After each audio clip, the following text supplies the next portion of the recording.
What's up, guys? We're here with another deck profile, ATCG, Stefanos here. I wanted to show you this time my favorite deck of all time. I was waiting like for 12 years for this deck to come out, and now that it's finally here, I had to build it and try to make the best possible build. So I'm playing Valkyries. I've been trying this in local tournaments. It's been doing fine. It's not the best deck, but like if your opponent doesn't know what to counter or how to play against the deck, then you might take a free win with the win condition of the deck. So here's the deck. 3 Brunhilde. She's very good against Sky Strikers because she's unaffected by spell cards. So your opponent has to Link Climb to Cerberus and some other cards to be able to deal with her. And she gains 500 attack for every monster your opponent controls. So against a deck like Goki or anything that spams, she becomes very big. And when your opponent clears an attack, you can decrease her defense permanently by 1000, and your Valkyries won't be able to be destroyed by battle this turn. So she protects all your Valkyries from being destroyed by battle, so she's the boss monster of the deck. We have 3 Erste. She's basically a DD crawl that copies the attack of the monster it banishes. When you have another Valkyrie on the field, you can banish one monster to your opponent's graveyard, and until the end phase, she will copy that monster's attack. And when she is special summoned, by a spell effect, you can add 1 Mystic of the Time Goddess from your graveyard, which is actually very important to be able to cut a few bricks for the deck, because you can recycle the Mystic of the Time Goddess. Fritzweite. She pops a monster on summon. She's pretty much the most generic Valkyrie you want to be summoning with the right of the Valkyries to be able to clear your opponent's board and try to attack for game. And when she attacks, you can get back a continuous spell card from your graveyard. I play only 1 target, but if you're running Valhalla or cards like that, then it has some synergy with that as well. And the Stratos of the deck, Drita. She adds a Valkyrie card on summon and gains 100 attack for every one of your opponent's banished monsters. That's not too much, but sometimes actually 200 attack, and it can add up if you banish your opponent's monsters with her stuff. 3 Summoner Monk, because you want to turbo out Drita to be able to get your searches as fast as possible. I play the Venus engine. I feel like it's quite necessary for this deck specifically because you need to be able to make some links to clear your opponent's board before you try to push for game.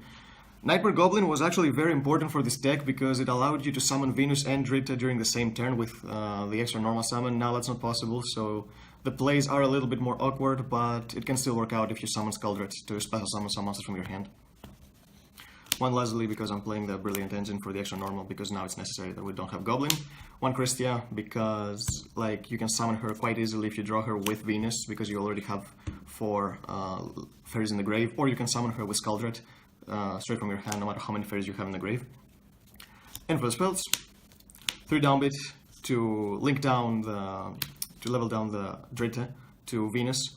You have 9 ways to get to Venus, like actually 12 if you hard draw her, 3 Summoner Monk, 3 Dritas, and comboing with Downbeat, which is very important. 3 Brilliant. This has synergy with like the Sign Bolts because you can add it back to your hand and get some extra free discard fodder or some extra normal summons, and Seraphina is actually very important. 2 Call by the Grave and 1 Defisher. These pretty much serve the same purpose, but this one is a lot better because it stops multiple hand traps, and against certain decks it's an auto win just activating. It's the only continuous spell I can add back with Zweite.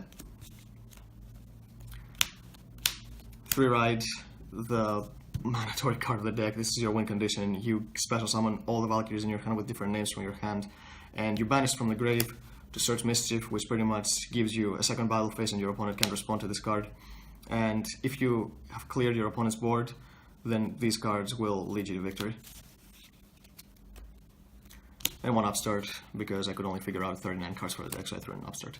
And since this blindly goes second deck, I wanted to main deck 3 evenly matched because there are some games where I will open not that optimally. So at least I want to be able to not lose just in 1 turn when I don't have the most optimal hand to push for game, so this card helps with that.